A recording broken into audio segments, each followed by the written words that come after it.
النهارده حصل اكبر خبر صدمني.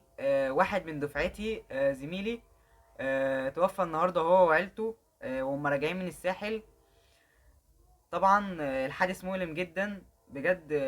انا زعلت جدا عليه، هو واخته وامه وابوه واخوه الصغير، ما عدا اخوهم الصغير خالص اللي في المستشفى عنده مصايب في دماغه. ربنا يرحمه هو وعيلته. واحنا مش معترضين على حاجه، احنا زعلانين بس والله ان هو كان طيب جدا وكان خلوق. انا جاي اقول لك بس حاجه، يعني حاجه مهمه جدا.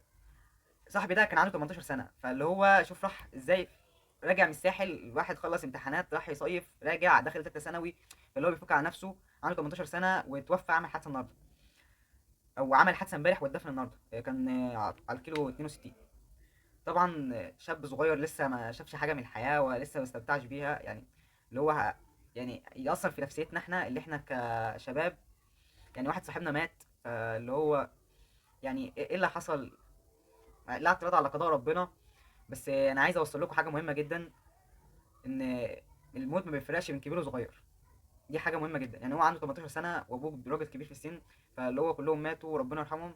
فاللي هو عايز اوصلكم ان انتوا لازم تقربوا من ربنا كويس، لان ربنا ممكن ياخد اي حد فينا في اي وقت في اي لحظه. واديكوا شفتوا راجل راجع من الساحل بيصيف مات خلاص. هو اول حاجه نعملها عشان لازم نقرب من ربنا، لازم نصلي ونعمل حاجات كتير خير في حياتنا. نبطل اي حاجه شر احنا بنعملها.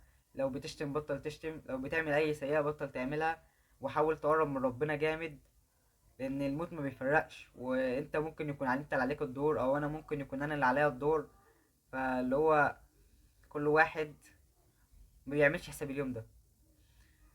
بس كده، وربنا يرحمه ويرحم اهله. سلام.